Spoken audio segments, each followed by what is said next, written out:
So again, welcome. We're so grateful to have you guys all joining us today for the third webinar of our five-part workshop series, How to Become Accessible at Work. Today's topic is the intersection of disability and civic engagement. Next slide. So a little bit more background on the Enable project. We are a coalition of nonprofit organizations. This is led by Catalyst Miami. I'm from Center for Independent Living of South Florida. We are also joined by the Advocacy Network on Disabilities, and our presenter, Debbie Dietz, is from Disability Independence Group. And the main mission and philosophy behind the Enable project is to train and educate not only nonprofit organizations, but social justice organizations and any agency from all sectors on how to be more accessible and more inclusive for persons with disabilities in our community. So now I want to toss it over to Debbie Dietz, our presenter for today. I know she has an amazing presentation prepared for us that's very relevant to what's going on in our communities today. So if you want to take it away, Debbie. Absolutely. Thank you, Allison.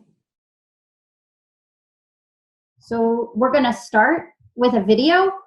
This is a video that DIG made and released this weekend for the 30th anniversary of the signing of the ADA. It's a very short video, so I'm going to switch to the next screen, let it load. Sunny, if for some reason you don't hear it once it starts, let me know because I won't be able to tell. Okay, sounds good.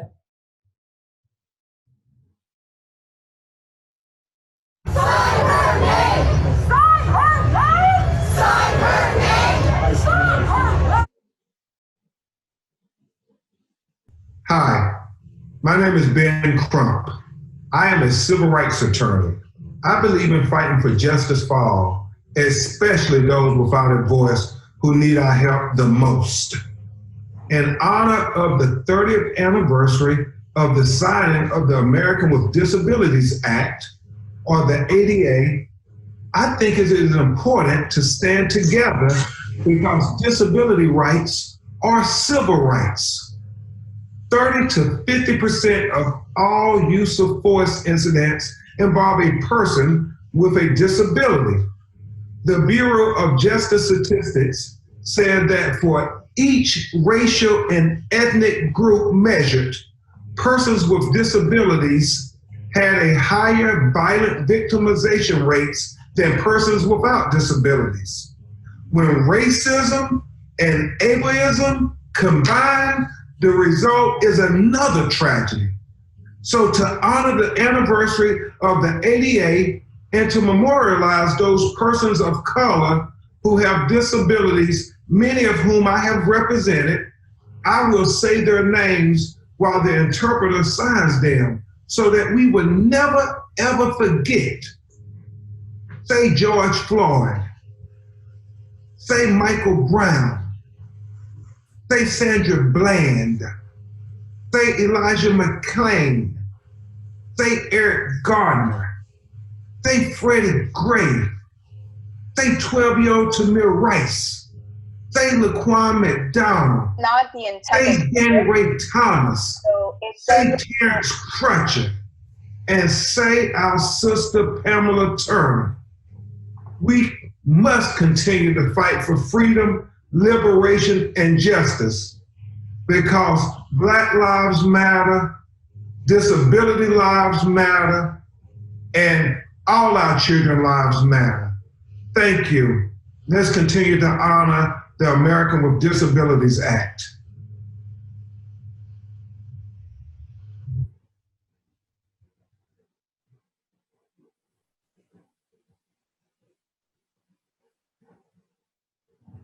Okay, so I think that video is very important and matches the topic that we're talking today, which is looking at the intersection of disability and civic engagement. And one of the reasons that DIG made that video in honor of the 30th anniversary of the ADA was to show the intersectionality of disability and race in police interactions. So I thought that'd be a good way to set the tone for our conversation today. So to reintroduce you to me, my name is Debbie Dietz, and I'm the founder and executive director of Disability Independence Group, or DIG. We are a disability rights advocacy center located in Miami, Florida. Our mission is to expand opportunities for participation, education, employment, and acceptance of persons with disabilities through advocacy, litigation, education, and training. Today, as Allison told you, is our third webinar or third training. We started this series with a training on how to produce accessible materials and how to post online using the accessibility features of the different platforms. Then we discussed Disability 101. We defined disability. We discussed disability etiquette, and we looked at disability discrimination. We also discussed disability statistics and how many people in our community identify as having a disability. Today, we're going to have a discussion at the intersection of disability and civic engagement. And as I said before, it's the perfect week to have this training because we're celebrating the 30th anniversary of the signing of the ADA. Specifically, we're going to talk about different ways that this is happening in the disability community and how it can link with other movements that are going on in our country right now. And I want to give you one example from our organization. On Monday, we settled a case with the court system that's going to allow blind voters and print impaired voters in the state of Florida the option to vote by mail using an accessible platform. For the first time, voters will have the option to vote by mail secretly and independently using their computer. This is a core value of voting for all American citizens, and which is the right to vote by secret ballot.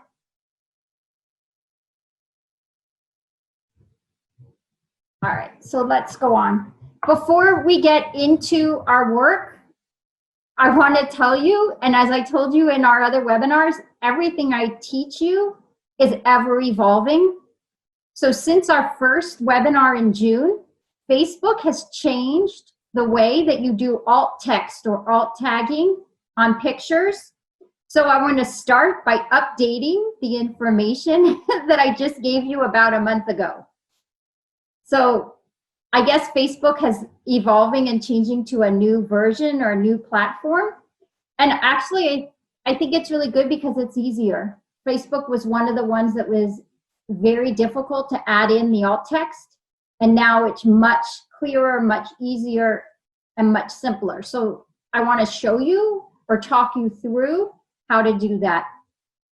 So if you are going to make a post on Facebook, you would go to where you would post. You'd select the image or the photo that you want. And then before you post it, you're going to click edit. And you'll see this is the pictures on my screen. The edit is with the little pencil. And then the photo below it, it's going to give you the option to add in the alternative text to the left of the image, the second kind of rectangular box. So you'll be able to put your alternative text into the image before you actually post it. And then you're going to click the blue button, save, finish the rest of your post, and post your entry on Facebook. So it's much simpler because before you had to actually post it and then go in and edit a post that was already live. Now you can make it correct and right and fix the alternative text before the post goes live. So 2 reasons I'm showing you this. 1, I want you to know the newer way to do it. And 2, to just show you, and I'll repeat it all the time, everything we teach you about disability rights and disability advocacy is moving and changing at a very fast pace. And so that's why it's so important to always ask the person with the disability what works for them, because everything's changing so fast right now.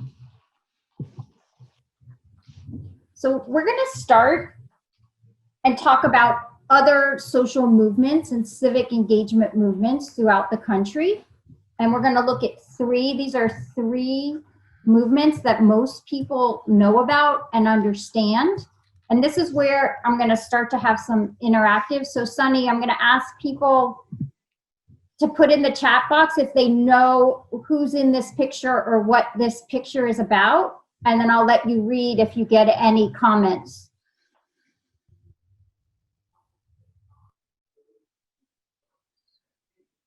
Does anyone know what this is a picture of, or who is in the picture? We have a few people saying Ruby Bridges, integration of schools, Ruby Bridges. Exactly. And so this is I understand. I think someone's talking.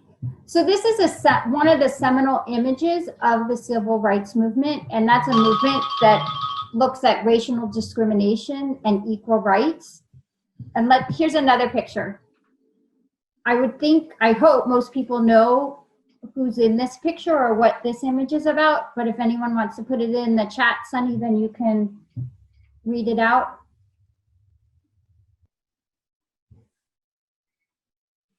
MLK March on Washington.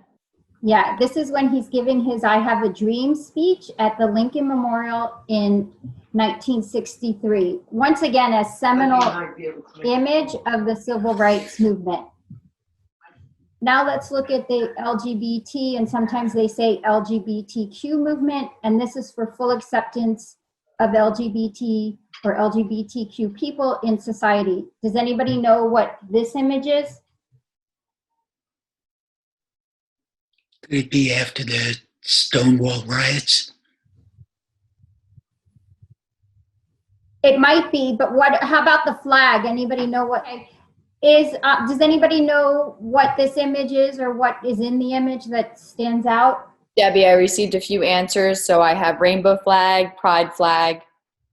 Yes, that is a rainbow flag. The pride flag was developed in San Francisco, and it's very much an image, and people use it on buildings and at offices to signify acceptance. So it's one of those images related or connected to this movement. And I believe someone said this one out loud already. This is from the Stonewall riots at the Stonewall Inn, which is on Christopher Street in New York City. This happened in 1969, and it's regarded as the first major protest on behalf of equal rights for the LGBTQ community. All right. Next, we're going to look at the women's movement, equal rights, opportunities, and greater personal freedom for women. Anybody know what this image is about? Anything in the comment box, Sunny? Bra burning. Yeah, burning. Women were doing this as a way to show freedom, is that they were burning their bras as a way to want to expand and have more freedom. And then I have one more image. Anybody know who this is? Gloria Steinem, yes. She is one of the faces of the women's rights movement. And recently this summer, there's been a TV show online that focused somewhat on her and the women's rights movement. So people might have it more familiar in their minds because this was on TV most of the summer. I think it's still on. So when you see these images, automatically you know the movements that they're associated with, and the images are very powerful representations of these movements. So now we go on. What images do we have for the disability rights movement? Does everybody recognize so clearly the images associated with disability rights? And we're going to go through some of the ones that I've picked that are very important in our movement or this movement. Anybody know who this is?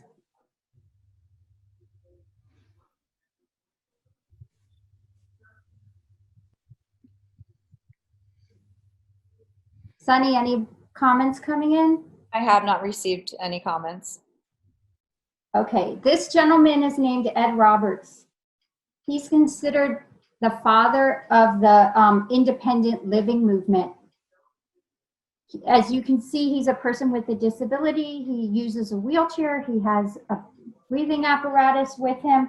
He went to school at Berkeley in California, and he had to live in an iron lung in the hospital on campus in order to go to school. And he's like, I want to live independently. And he was able to start this movement of independent living, which our Center for Independent Living that Allison and Javier are part of was created. And they're now federally funded. They're all over the country in every community. And this is one of the leaders of the disability rights movement. You can equate him to Gloria Steinem or MLK in the other movements. Ed Roberts is one of those people. All right, anybody know what this is an image of that I just added to the screen? Sunny, if people write in, let me know. Of course. I have nothing yet. Okay, this is called the Capitol Crawl. This was a protest that was done in Washington on March 12th of 1990, right before the signing of the ADA. It was done to help get Congress to pass the ADA. And what people did is they actually got out of their wheelchairs without their crutches, without whatever devices they needed, and literally started crawling up the steps to the Capitol to raise awareness of the need for the passage of the ADA. And it was very powerful and very important. Okay, here's our next image.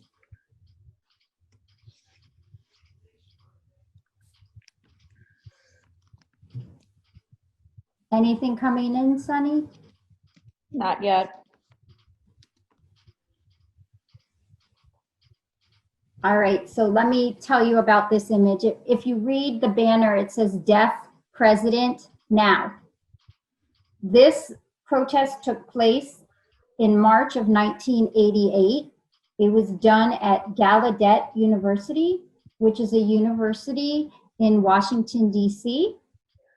And what was interesting— That was coming in. Okay, go ahead. What did you hear come in? Gallaudet was coming in the comments, so people have guessed it.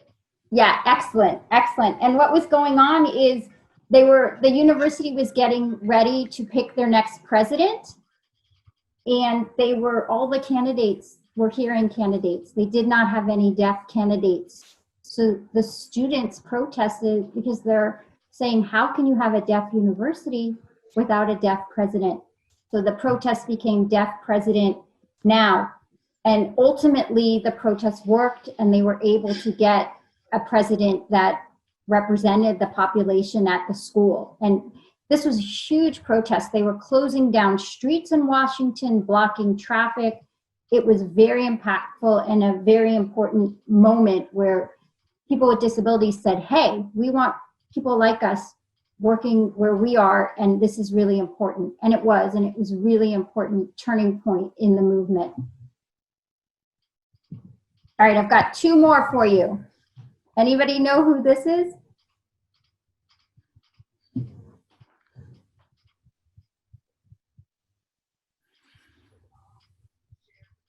I have nothing. Justin Duarte. Oh, Justin. Yes, someone said Justin Dart. Yes, you're absolutely correct. He is known as the father of the ADA. Justin Dart was a gentleman born in Texas. His grandfather is the founder of the Walgreens company, and he was really instrumental in getting the ADA passed. And he was actually at the table of the signing of the ADA with President Bush. So people call him the father of the ADA and consider him one of the leaders of the disability community. And here's our last picture. And she has been in the news all the time over this whole summer. Does anybody know who she is? I have Judy. Yes, her name is Judy Human. We're going to talk a lot about her throughout this presentation, but she was very instrumental in getting all types of ADA laws passed since the 1970s. She sued the New York's public school system because she went to school to be a teacher. And at the time that she became a teacher, they made you take a physical exam in order to be a teacher, and they wouldn't pass her, so they wouldn't let her be a teacher. Even though it had nothing to do with her ability to teach students, the school system was concerned that she used a wheelchair and that it was dangerous, and they didn't want her to be a teacher. And most people think of this as the first ADA lawsuit ever filed, and she settled and won and was able to become a teacher. But she's done lots more than that, and you'll see her throughout my presentation today. So it's very interesting, right? The other three movements that we looked at, the images I put on the screen, many people knew who they were. The disability rights movement happening at the same time as these other movements, yet people aren't as familiar with the images or the names associated with this movement. So that's part of what this presentation is doing today, is we're going to raise your awareness and really push the message that disability rights are civil rights. They're no different. They're no different whether you're fighting for the rights of women or based on race or based on sexual preference. Disability rights are the same. The lawyers in my office use a lot of the same laws and history to fight the cases that we do in our office, and that's what we're going to talk about today. I'm going to show another video, little clips of a video. This is from something that I'm following all summer. It's called Virtual Crip Camp, and it's a training. It happens every Sunday, and in the training, they're talking about educating about disability rights, not just for people without disabilities, but also for people within the disability community to understand the history of the movement and what's currently going on and what's going to happen on. They invited President Obama to come and speak. It was a surprise to the viewers. And he had a conversation with Judy Human, the lady that was just in the other slide. And I cut a few minutes of it because I think what they're talking about is really powerful. So I'm going to start the video. President Obama, I think that there's somebody that you wanted to bring in as well. Somebody who has helped to make unbelievable change in this country and around the world, and who just happens to have been featured in Crip Camp. We want no more segregation. How are you, Judy? Judy Human. Good, Mr. President. How are you? How do you see the relationship between activism and protest and social movements and government? We learned very early on that we needed to learn how laws were made, how they're implemented, how to work with our city government, our school boards. We would never have been successful if it wasn't for coalitions. Historic footage. Section 504 has led to sweeping changes in transportation, healthcare, education, and job opportunities. I can't imagine a more important story to tell. Our greatest progress has always come from the ground up. Scenes of protest. That's how the 504 sit-ins happened. That's how the ADA happened. The passage of this monumental legislation will make it clear that our government will no longer allow the largest minority group in the United States to be denied equal opportunity. I was proud to celebrate the 20th anniversary of the ADA at the White House 10 years ago. Now, as we celebrate the 30th anniversary, we have to remember the hard work and sacrifice it took to win those battles, so that it gives us courage for the battles that were made. 1990 Capitol Crawl. Right now, when we're in the middle of a pandemic, at a time when people around the country are waking up to the systemic racism that so often has excluded people, Crip Camp with Film and the work that all of you are doing reminds us that when people get involved and they recognize their own power, they can achieve extraordinary change. President Obama. Okay, so as you saw in that video, a little bit of the image of the Capitol crawl, and this idea of disability rights, civic engagement, and what's going on right now in our world. So I thought that you would find that clip interesting, and it shows you some of details of the images that we saw before. Now we're gonna get into some of the history of where disability rights have been, where we are now, and then where we're gonna go in the future. So if you look at the picture to your left, does anybody know what that's a picture of? Sunny, if anyone types in, let me know. Sure.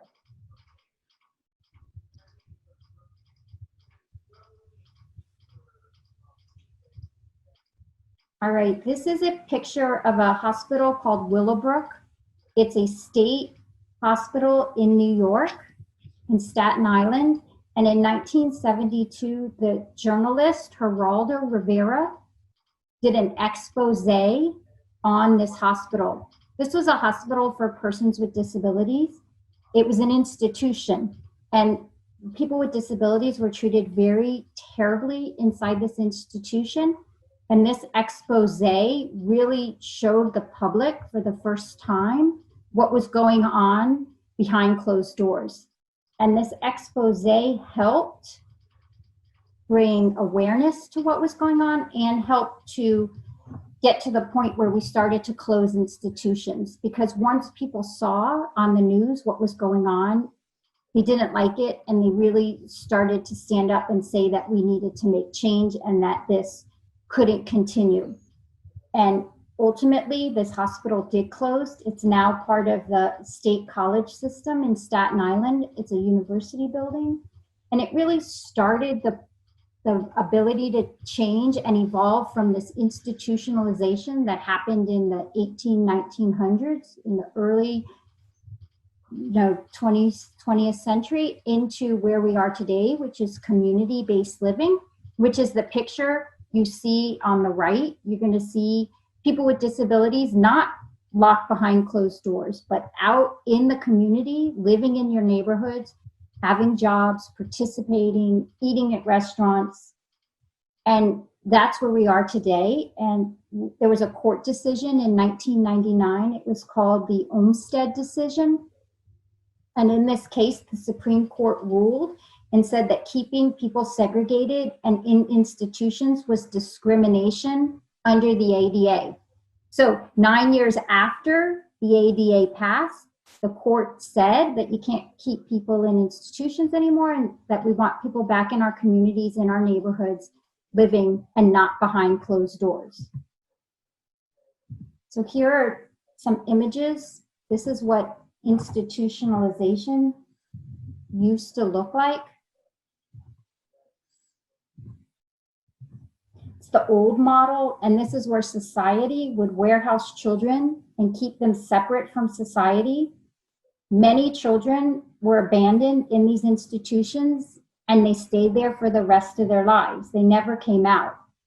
And society believed that they were doing the best thing for children. They thought that this was the right thing to do. It wasn't that they were trying to be mean, but that they were trying to protect people with disabilities. We call this institutional living. Now we live in community-based living. This is one of our clients, Nick.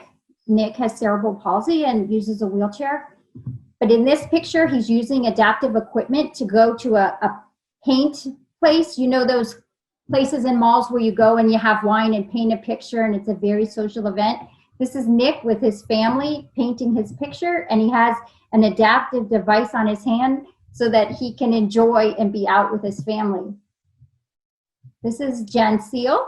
Jen Seal is a young man who lives in our community. He has cerebral palsy. He has gone to Miami-Dade, gotten his AA. He is currently now going to start his next 2 years of college. He's going to become a social worker. Jen Seal had the ability to go to school, learn, and he's going to get his social work degree and then get a job and be an active participant in our community. Over here is a picture all the way to your left. The first gentleman, his name is Oliver. Oliver has autism and he loves to cook. So he started his own entrepreneurial business to create baked goods and cater baked goods. And then he hired his friends to be part of his company. So this is Oliver now. He has a job, he's contributing, he's in society, he's catering events and made his own business, the American dream. Over here you see a picture. This is one of the projects at DIG. It's called the Wallet Card Project. We teach young adults with disabilities how to safely disclose their disability to the police so that the police don't misinterpret their actions, their normal way that they are, as being someone that needs to be arrested or that someone that might be under the influence. And we also train the police on what to do. And this helps people feel safe to be out in the community and not worry that they're going to be arrested or hurt by the police just because they have a disability. This picture at the top is our Supper Social Club. Before COVID, we met once a month in restaurants. We went out to dinner. There was no agenda. All it was people going out to dinner, socializing, having fun. We talked about movies, superheroes. This project started with one table where you can see us all squished around a circular table. We now get 40 or 50 people every month to go to dinner. We basically have started to fill the restaurant. It's unbelievable. As people join us, we add a table, and we keep taking over the restaurant because that's what people do, right? That's what adults do. They're out in the community, meeting their friends, having dinner. We've evolved it to a virtual event. Our next one will be Monday, August 3rd at 6:30. If you want to join us, you're welcome to join us, whether you have a disability or not. We call it a neurodiverse dinner. And then our last picture is our litigation director, Matt, with one of our clients. This is a little girl who elopes. Elopes means to run away. And so when her mom rented her new house, all her mom wanted was an extra lock that was high on the door so that the little girl couldn't run away at night when the family was sleeping.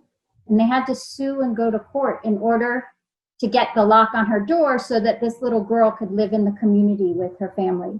So unfortunately, this is community-based living. There's still more we have to do, but as you see, the image is very different than those institutionalized images that I showed you before.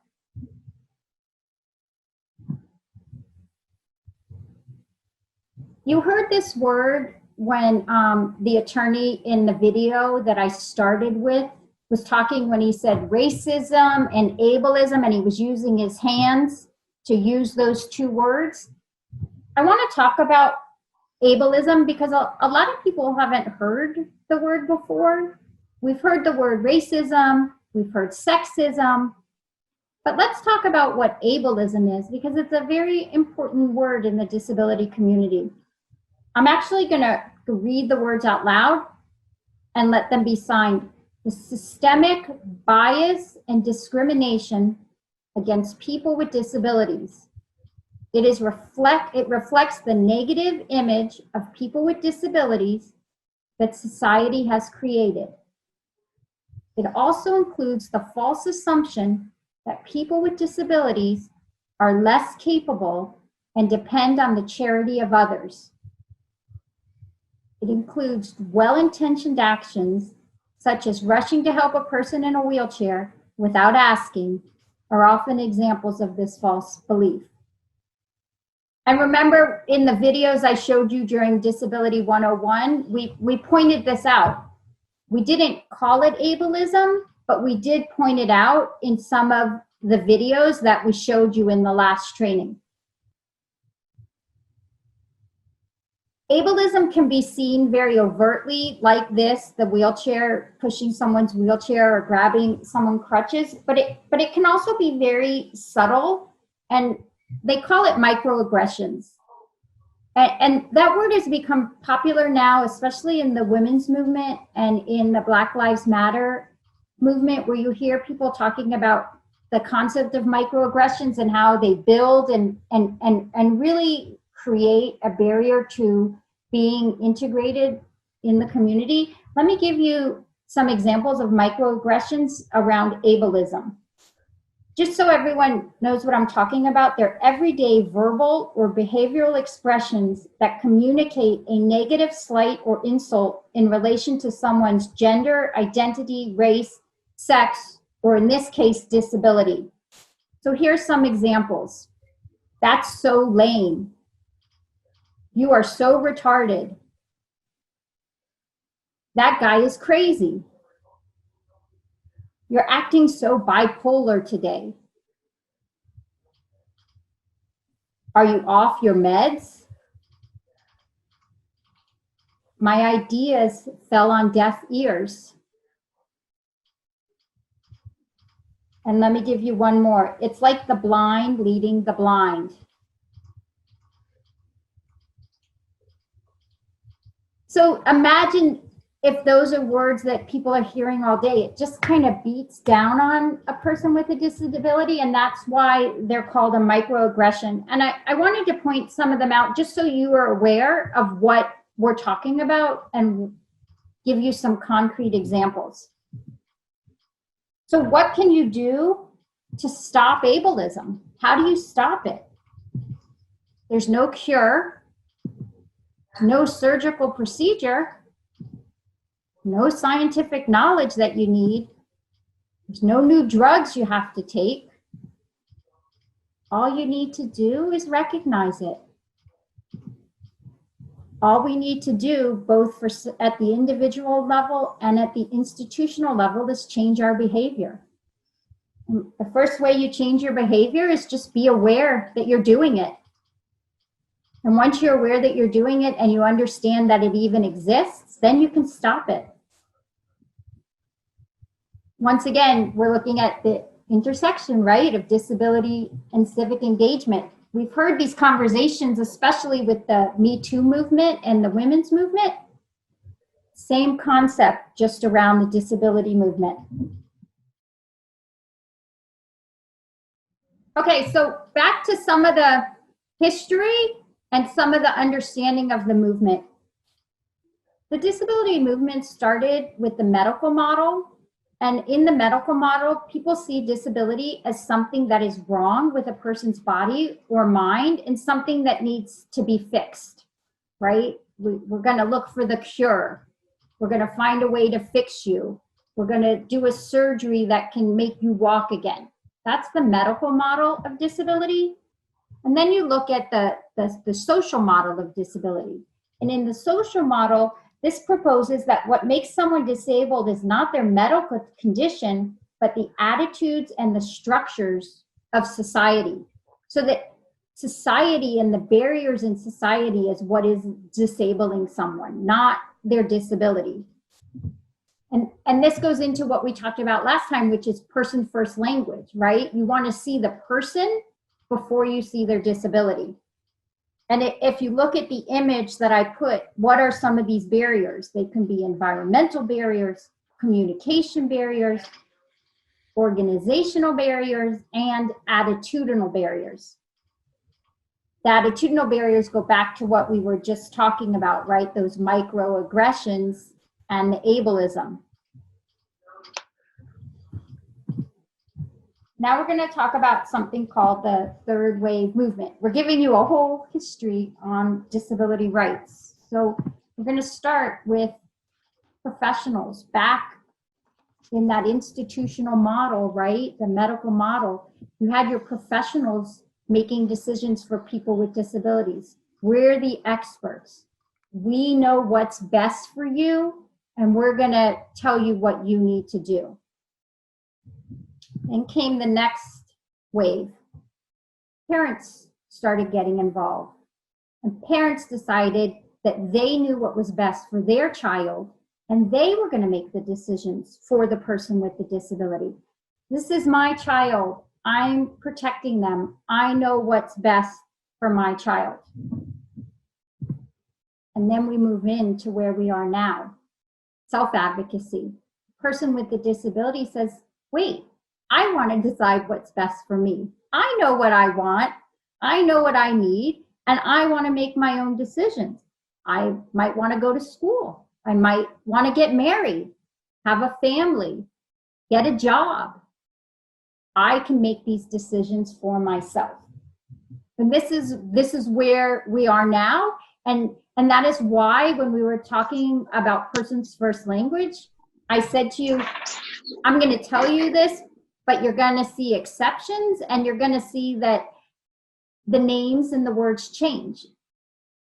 And that is because the more people with disabilities get involved and their voice is heard, this movement, the terminology, what we do is going to continue to evolve, because you're going to have this self-advocacy piece and people with disabilities telling you themselves what they want, not the parents and not the medical professionals.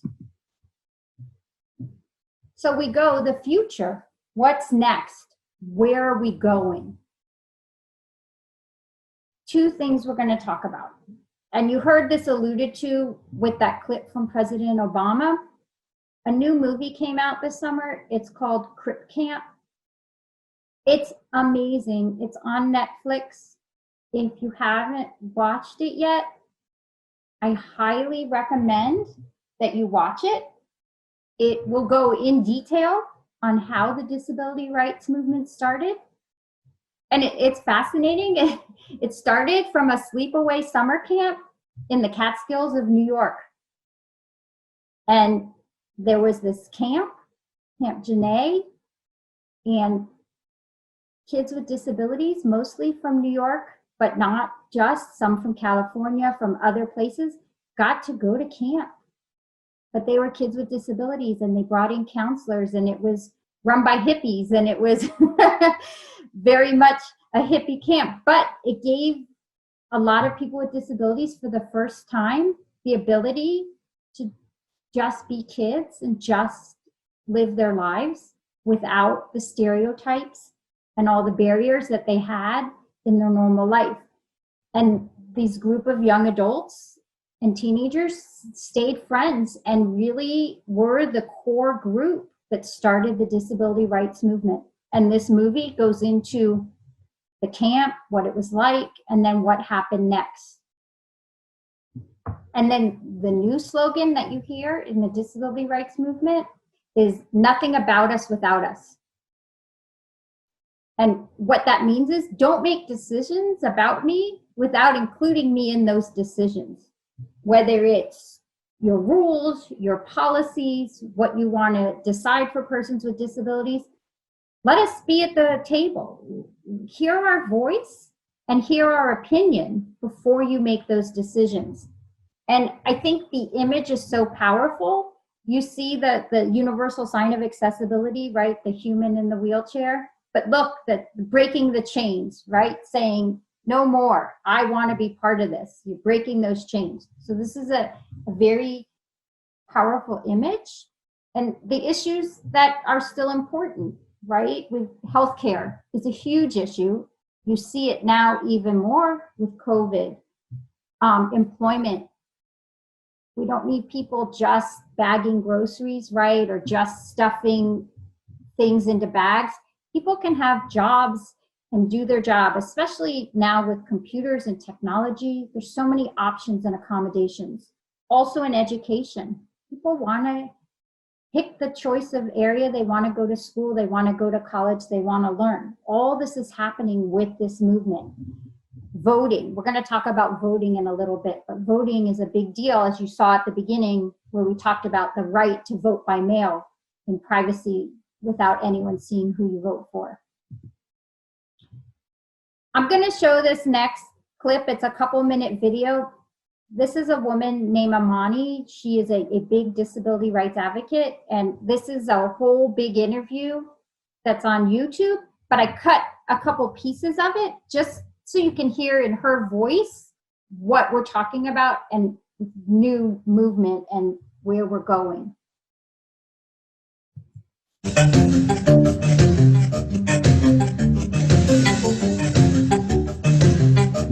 Here we go. Hi, I am here with Imani Barbaran. She is a disability rights advocate.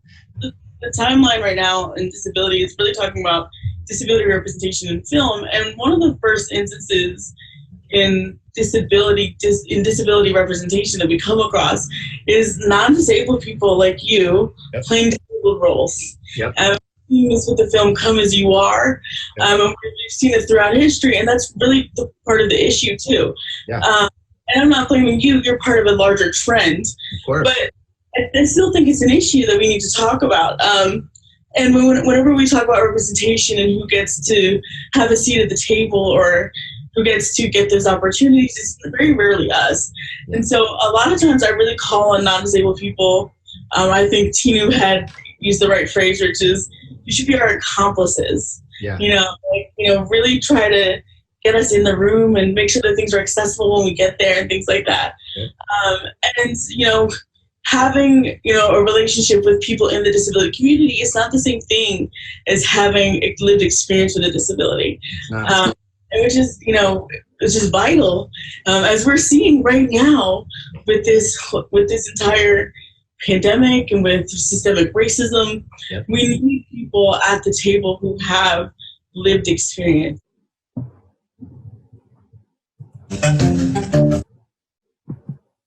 Okay, so I thought her words are so powerful. This idea that, and this is going to be our last webinar topic, this idea that you got to make the table accessible, bring us to the table.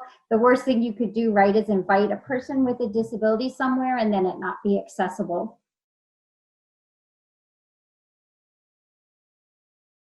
Debbie, we do have a comment from Nicole Smith.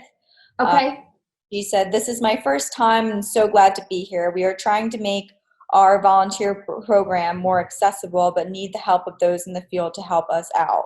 We need someone who works with guests who are deaf or hard of hearing, and guests that are blind or low vision, or someone who is blind, low vision, deaf, and or hard of hearing to look at or take a test run of our programs to get feedback on where we can improve and what works. Can anyone help us?" And she left her email as well. Hi, this is Javi from the Center for Independent Living. We have a deaf services program at the center, and we will definitely have our deaf services coordinator, Juan. He's amazing. He's right now hosting a deaf camp for students. I'll have him reach out to you for your deaf program. For blind, I would suggest reaching out to the Lighthouse for the Blind. But I know that Debbie has other contacts, so we're more than happy to help you. Again, thank you for joining us. And I hope that we could work together on this initiative. Yeah, this is Debbie, absolutely. And if you email me, and my email will be at the end, we can help you coordinate a lot of different options and resources within the community. So absolutely, there's lots of help from lots of organizations, and I know they'll all want to help and work with you to answer your questions. Absolutely. Thank you so much. I was kind of excited because one of the last things you had just said right before we moved on was, don't make decisions for us without us. And that's literally what we were trying to do. We're just, because we're trying this whole audio description thing, and we're like, but we don't know if we need the right feedback. So yes, we are desperate for the help and so glad to have it in any way that we can. Absolutely. Another resource that you can look up is the Lincoln Center out of Washington, D.C. Yeah. Has a huge accessibility project and component, and goes into great detail on how theaters and arts can be accessible. I don't know if you've accessed it. Yeah, we're in touch with them a lot, and that's also through LEAD with them. So we were that was where my education started.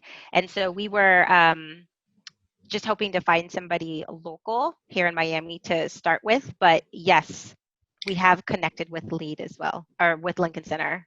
Excellent. Yeah, we can definitely, between all the organizations on this webinar and in the community, we can absolutely help you. Thank you all so much. You're welcome. Sunny, anybody else put a question in your chat box? No other commentary at this time. All right, then I say we continue going. So what I've done so far is really given you some of the history and some of the background and led you up to where we are today. So let's talk about disability rights advocacy, because that's really what the intersection is of civic engagement and disability. So let me give you, these are some examples of what have been done. Blocking traffic for accessible public transportation in New York City. Imagine in the crazy streets of New York in your wheelchair, you just go and sit in the middle of the street. Very powerful. The protests that we showed you earlier, the Deaf President Now at Gallaudet University. Hunger strikes that bring attention to the rights of people with mental health issues. Also, and this one we're going to talk about a little bit more, the sit-ins that happened in San Francisco in order to get the regulations passed for Section 504 of the Rehabilitation Act. And that was alluded to in some of the video clips. And I may have some more clips I want to show you, but I want to give you a little background first. So it's what they're talking about is the Rehabilitation Act of 1973. And within it were different sections, 504, 508. And each section, once the law was passed, regulations had to be made. So what happened is the law was passed, but then nobody wanted to make the regulations. So without the regulations, the law really didn't have any ability to be enforced or have any power. So what happened is people with disabilities wanted regulations for Section 504 because that was the first piece of legislation that would prohibit discriminations against people with disabilities in any program that received federal financial assistance. So this included all universities and education programs that had federal funding. So people with disabilities really needed those regulations because it really would open the world to a person with a disability to have the ability to be in the community. And they just were sitting on it. The regulations were not getting made. So people with disabilities around the country decided we're going to protest. We're going to protest and say, we need these regulations done. So they did protests in Washington, D.C., in New York, in Los Angeles, in San Francisco, and they were all coordinated, right? We're going to go to these local government offices and we're going to say, we need these regulations. Well, because San Francisco is such a place where advocacy is so powerful, the sit-in in San Francisco really made an impact. And they call it the 504 sit-ins, and this happened in 1977. So now we're 4 years, right, after the law was passed. They still don't have the regulations. So they simultaneously went to these offices in these different cities. The government did not like it. So in different cities, everyone refused to leave and started the sit-in. And so the government, they turned off the power. They turned off the phones. Now remember, 1977, this is before cell phones, right? And computers the way we have them today.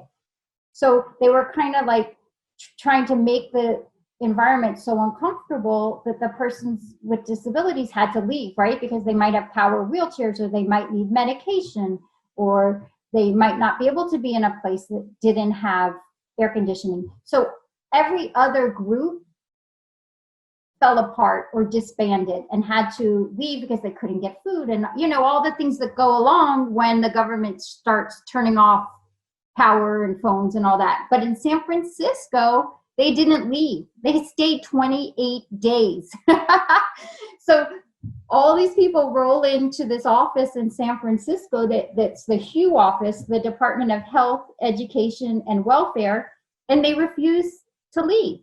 So the government turns off the power. The people stay anyway. Somebody made a homemade refrigerator so that medicines could stay. They turned off the phones.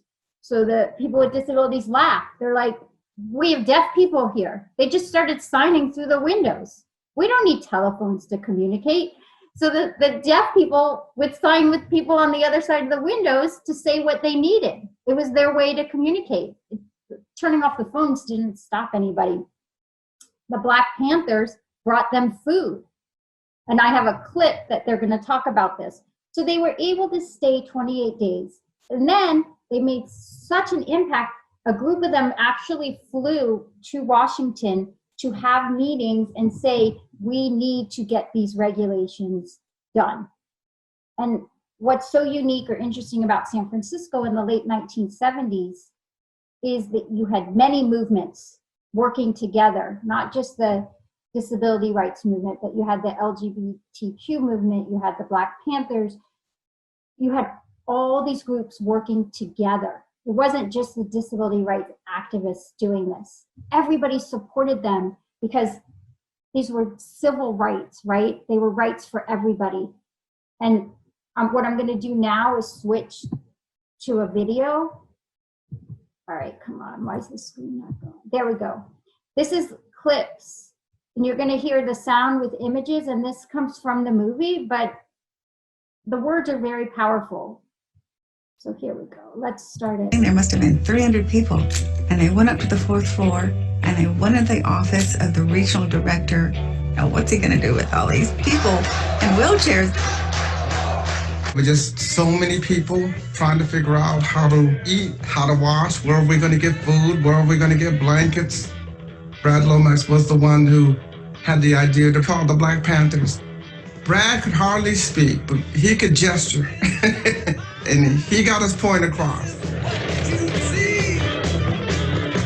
The Panthers would bring a hot meal for dinner, and then they would leave food for breakfast and lunch.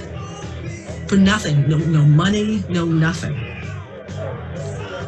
I ended up, after the meeting, I said to this guy, I said, I don't get it.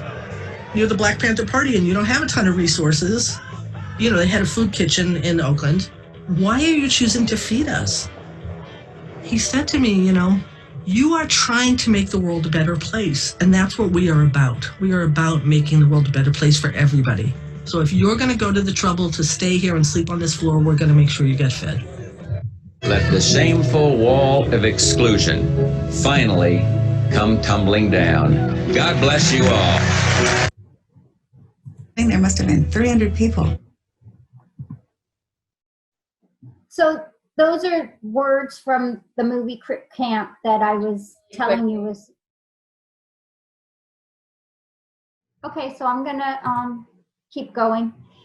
So I think that the clips are so powerful because what they're talking about is what you're seeing right now on the news every night. You see people in the streets protesting, but all types of people are working together and protesting for everybody, because civil rights are civil rights for everyone. And the ability of groups to work together to solve the problems is what made the change happen. It's not everybody working in a silo separately. Well, you fight for your right and I fight for my right. No, we're all fighting for rights together because we're all human beings and we all need the rights. And if I can get you the rights that you need, then I can get my rights, and we all contribute and participate in what's going on. And I think this is so powerful because you see it in 1977, right? And you got those regulations made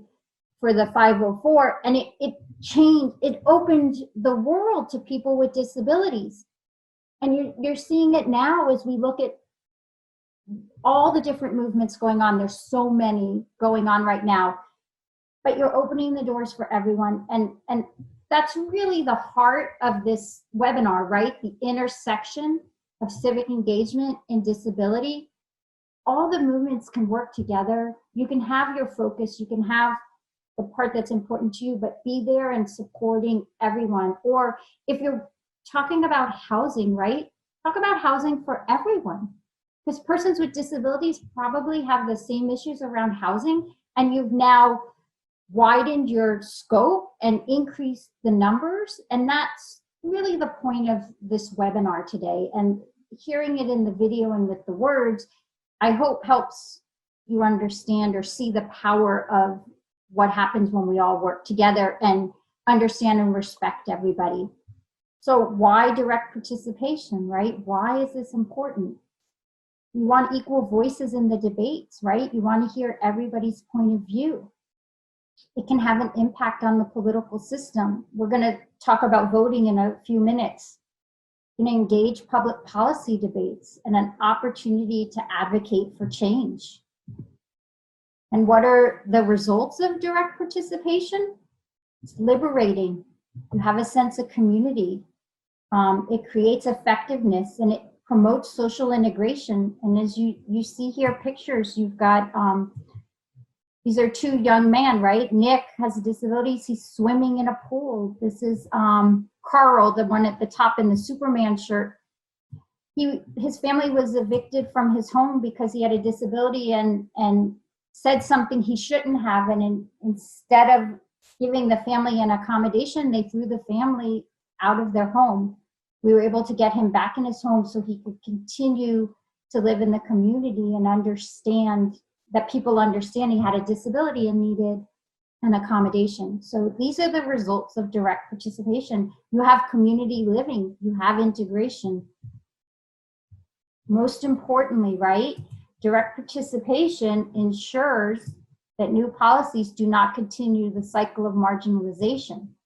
If you bring people to the table, they can tell you what they need, what works, what doesn't work. I've got 3 images, right? Does anybody know who the first image to the left is? Sunny, let me know if anyone types anything. Tammy Duckworth. Tammy Duckworth, that's right. And then in the middle, most people, well, maybe I'm dating myself, but do you know who's in the middle? Stevie Wonder. Stevie Wonder. And the last one you probably don't know, her name is Jessica. She's one of our clients. She has no arms, but she flies airplanes with her feet. She's an unbelievable woman who has the ability to do whatever she wants because of how the laws have been changed and evolved. Now I'm going to talk about something called hashtag activism. Has anybody heard of this before? You can put in the chat if you've heard about it or know what it is.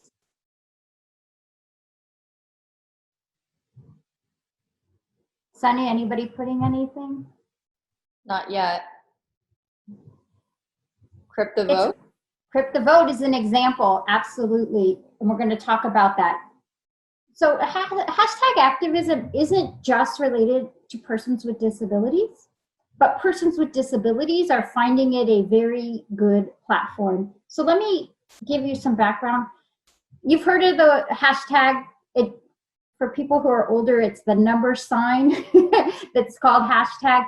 And when you post on social media, a lot of times people will use this symbol, the number symbol called hashtag, and then put a word or a few words together next to the hashtag. And they use it on their social media posts. They're now calling it, it's got a name, hashtag activism, because people are, if you continue to use the hashtag, then the message kind of grows and expands. So, and you saw that in the first video I showed, one of the last screens had several hashtags, hashtag ADA 30, hashtag Disability Lives Matter, hashtag Black Lives Matter, hashtag Me Too. There's several of them. And so that's what hashtag activism means. And what's interesting, or how or why this relates to disability, is because people with disabilities that might not be able to go and march or be in a protest in the street or go door to door can very much be active and involved on social media, because they can do it from their home, they can do it from their computer. It's very accessible. As we talked about in the first webinar, how technology has leveled the playing field for people with disability. Hashtag activism has become a very powerful way for people with disabilities to be involved in civic engagement and to really advocate for issues that are important to them. And one, as was mentioned, is called hashtag Crip the Vote. And that was done by 3 people. One of the founders is named Alice Wong. And Alice is a disability rights activist, a media maker, and a consultant. And they started the vote in 2016. It's a nonpartisan campaign that was started on Twitter to both engage voters with disabilities and encourage politicians to have a national conversation on disability rights. And it's still going strong, right? We're now in 2020, and there was just a national voter disability conference, and hashtag #CryptTheVote was the main hashtag for this event. So in my next slide, I'm actually going to show you a clip of Alice in her own words talking about what she thinks about hashtag activism. This is Alice to the left in the picture, and I'm going to let this play and let you hear in her voice. Today, I'm going to talk about the following: how I got involved in online activism, and specifically about one hashtag I created called #CryptTheVote. It took me a long time to call myself an activist. I don't even know if what I'm doing is considered community organizing. Over the years, my body changed, and I have less time and energy to go out to in-person events. A 2-hour meeting or an event could wipe me out for the entire day. And there are so many instances where crappy things can happen with transportation and personal assistance. One of the things that's clear to me is that activism belongs to everyone, and it takes place everywhere, whether they identify as an activist or not.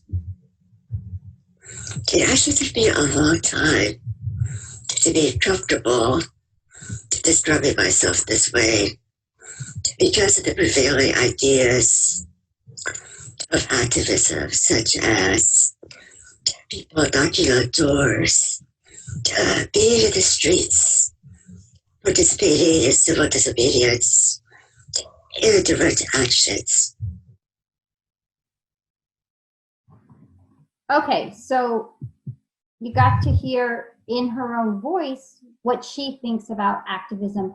But I bring it to you because let people with disabilities amplify your messages.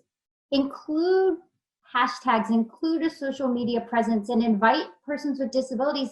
They might not be able to go door to door or be at an event, but allow them to participate and be involved using social media or using a form that's comfortable for them. And because of the internet and because of all this social activity online, it allows more people to be involved in whatever movement or whatever issue that your organization is working on.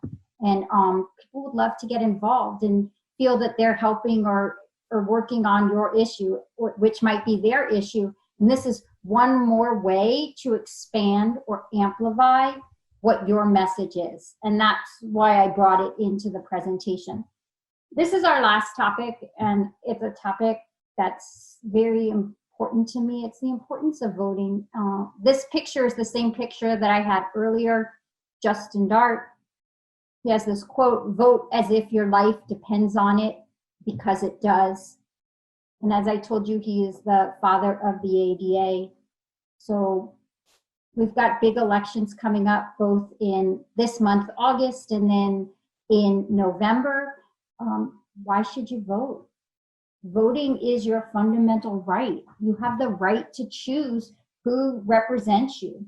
Once you turn 18, you have the right, bless you, you have the right as a citizen to vote. And what I love about voting, it doesn't matter the color of your skin, your gender, your ability, if you're rich, if you're poor, we all get one vote, and it all counts the same as anybody else's vote. I love that about voting. That's why it's so important. And your vote has impact. People say, but I'm one vote. What does it really matter? Well, it really does matter. And especially in Florida, right? We're always on the news for what's happening in our elections. It really matters because who you vote for and who wins, those are who decide the policies, the procedures, the laws, what benefits come to citizens. So you've got to use the power of your vote to understand who's running, right? And what they stand for, and make sure that they stand for what you believe in or what's important to you. And then you use the power of your vote to vote for them. And people always say voting is local, that you have to not just vote at the presidential or national level, but that local voting is so important. And it really is. And in our community, we've got several commission races at the Miami-Dade level, and a mayor's race, and a state attorney's race. Those people have a lot of power to make decisions in our community. And it's real important to know what they stand for and to use the power of your one vote, right? To vote, because that is a form of civic engagement, who you vote for and how you vote. I love this image, and I think it's so powerful. It's a concept called the disability vote and the ripple effect of the disability vote. So when we talked about disability statistics, and we talked about that about 20% of the population, right, is a person with a disability, it's estimated that this year there's going to be 35 million eligible voters that are voters with disabilities. 35 million voters. That's a lot of votes. And this idea of a disability voting block is growing and building. So you take 35 million eligible voters, you include and expand it to include family members, a spouse, children, grandparents, parents, then their friends, then their advocates, then the people that teach them, their teachers, their medical professionals, their providers, bureaucrats, and you get this ripple effect and this growing of a disability voting block that goes from 35 million eligible voters to 62 million people as a disability voting block. That could change elections. That could change lots of elections if this voting block, which is growing and building, says, I think I hear something in the background, I'm sorry. Imagine that you said to the politicians, well, what do you think about transportation? Or what do you think about accessible housing or employment? And we said to our candidates, what are your opinions on these issues? Because it matters to me, and I need to know what you think about these issues before you get my vote. That's very powerful, and that's one of the places in the disability rights movement that's moving and growing, and the power of these numbers is unbelievable. And so something to watch for, something to include if you do voting work in your own community or with your own organization. Look at this, and something that is going to continue as a conversation, and candidates are going to start to be aware of this and want these votes, right? Because every vote counts. So this is what we're doing in the state of Florida. We created a group called Access the Vote Florida, and it's where the state chapter of a national organization called Rev Up. Rev Up stands for Register, Educate, Vote, Use Your Power. Make the disability vote count. We have lots of people involved in this organization, this state chapter. You don't have to be a person with a disability. You don't have to be a disability organization. It's cross disability. It's anything related to civic engagement. We meet right now, we're meeting every week. That's how important voting is in our state. We have 3 working groups. We have a state engagement where we work with supervisors of elections to make sure voting is accessible, polls are accessible, poll workers are trained. We have a voter engagement section where we make sure that voters with disabilities know what their rights are, know the different ways that they can vote, know how to vote accessibly and how to use the machines, know their options with COVID. And we also have a candidate engagement group where we're going to do candidate questionnaires. We're going to do candidate questionnaires so that the candidates have to answer. What is your opinion or your stance on different issues? We're going to come up with about 10 questions on 10 different issues that impact persons with disabilities in the state of Florida. We did this 2 years ago with the governor's race, and it was great because we all got together as a state and came up with the issues that impact persons with disabilities. We also have a social media group that Allison and Javi are part of, and we just meet once a month, so we rotate. We do state engagement 1 week, then voter engagement, then candidate engagement, and then the state chapter meeting, and then we cycle again. So we'd love you to be involved. If you want to be involved, you can reach out to me, and it's a call-in number, so you don't have to go anywhere. You can just call 11 o'clock on Friday mornings, and we talk about voting in the state of Florida. It's 2:30, so we're right on schedule. All right, good afternoon, everyone. Again, my name is Sunny, and I'm the Policy and Advocacy Coordinator at Catalyst Miami. And here with me at Catalyst is also Camilo Mejia. Here at Catalyst, our mission is to identify and collectively solve issues adversely affecting low-wealth communities throughout Miami-Dade County. Our vision is a just and equitable society in which all communities thrive. Through our variety of services and programs, we work to create people-driven change and eliminate obstacles to economic mobility. Our work can be classified under 2 different categories: health and financial wellness and policy and advocacy. To help people improve their health and financial wellness, we provide individuals and families with household wellness services and innovative economic security programs. Our policy and advocacy work involves building networks of civically engaged individuals and organizations who advocate for community-identified priorities. So some of the few things we focus on are improving lives through free services and innovative economic security programs, building high-impact networks through convening and connecting, and achieving better policies through engagement and advocacy. And as part of the policy and advocacy team at Catalyst, we activate individuals and organizations in network-driven efforts to help build a just and thriving Miami-Dade County. We build community members. We believe community members should lead the conversation about their issues that affect their lives.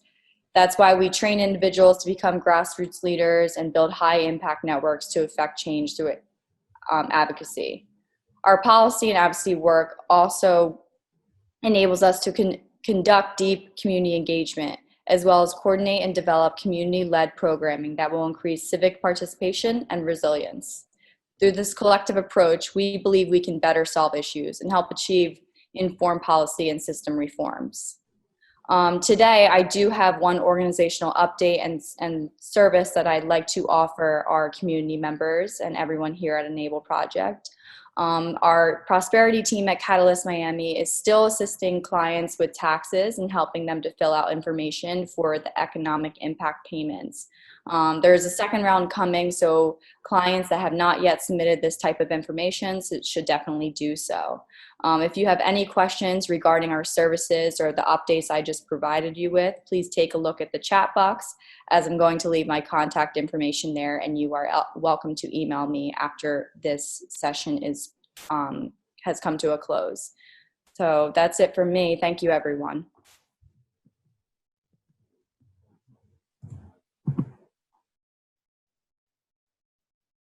Great. So again, my name is Allison Dos Santos. I'm the Community Engagement Coordinator for the Center for Independent Living of South Florida. And I'm also joined today by our Director of Marketing, Javier Romani, and our Independent Living Advocate, Shanti Nair.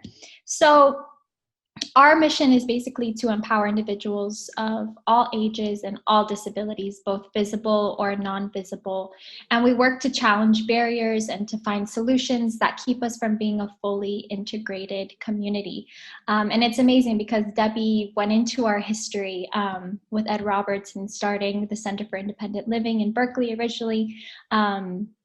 And now we also have the one in South Florida. So our services are all free, and they include self-advocacy, also advocating on a systemic level, whether it's in transportation or voting, like Debbie described in our work with Access to Vote Florida. We also provide interpreting solutions. So our American Sign Language interpreters who are joining us today, that was all coordinated through Haley Collier. She is our interpreting services coordinator. So if you guys are from an organization or an individual who is in need of an American Sign Language interpreter, whether it's an in-person event or now we all have virtual events, we can help you get those interpreters for that event. We also offer a lot of social programming. And if you guys go to our website, www.cilslsf.org, you can go to our events tab and you can find all of our upcoming social events. And now I want to turn it over to Shanti Nair. She's our independent living advocate because I want her to give an overview of the work that she does with our agency and the services she provides for the community. Hello, everybody. As Allison said, we work for Center for Independent Living, South Florida, and our services are free. And in addition to what Allison said, we offer peer support and help transition into the community. We give out assistive technology like wheelchairs, walkers, canes, and we help apply for food stamps and disability. If there's any way we could help anybody with a disability, most welcome to contact me. I'll put my contact information in the chat, and I'll be happy to help anybody who needs assistance. Thank you. Thank you, Shanti. Hi, good afternoon, everyone. My name is Stephanie Loomis, and I'm one of the family support coordinators at the Advocacy Network on Disabilities.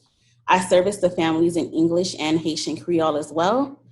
The mission at the Advocacy Network is to champion the rights of individuals with intellectual, developmental, and other disabilities by promoting inclusion, providing services, and advancing systems change. We offer a number of free resources that service individuals with disabilities and their families in both Miami-Dade and Broward County. One of our most requested services is our educational service for children. We've had a number of successful IEP meetings via Zoom and WhatsApp, especially during this time right now. So I really encourage any agency on this workshop right now to make contact with us if you have any families or clients that are struggling or having some questions about the next school year that we're about to embark on, especially where the educational services are concerned. We know a lot of clients are kind of at a standstill right now, especially as we're about to embark on a very different teaching platform. So please reach out to us if you need any assistance. Thank you. Hi, it's me, Debbie again. So I've talked to you about our organization. I'm gonna tell you two more things. We have our supper social dinner Monday night, virtual 6:30. Our special guest is gonna be the public defender, Carlos Martinez. He's gonna talk about people's rights, what happens through the court system, and really just be part of our conversation.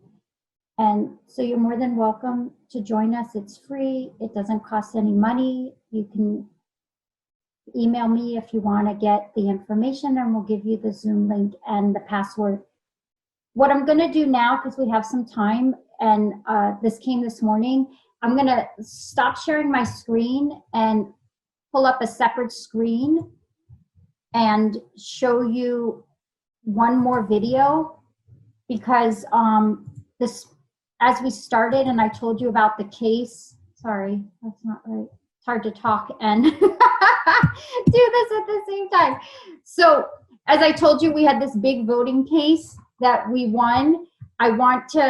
One of the clients, there was a news story on one of the clients, and in his own words, he talks about how important voting was and what it's going to mean to be able to vote in this election. And they did a news story on him. So what I want to do is share the screen. Here it is, and let you hear in his words what it meant for him to be able to vote. And then I will switch back to the presentation. So if it doesn't work, someone let me know, but it should work.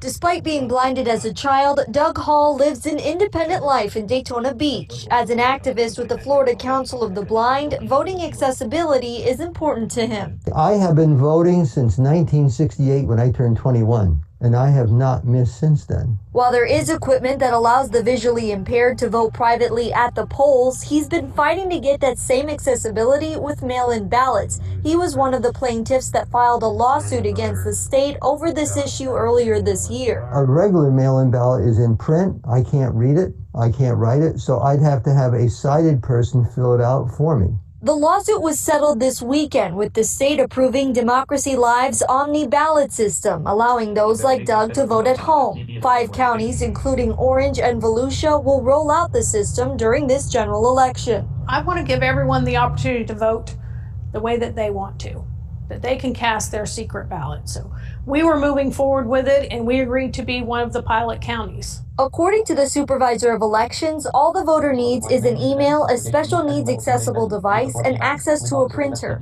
So once that takes over, they mark their ballot. They then have to print that. It also prints the certificate, just like anybody voting by mail signs the back of their envelope. They sign that and they mail that all into us.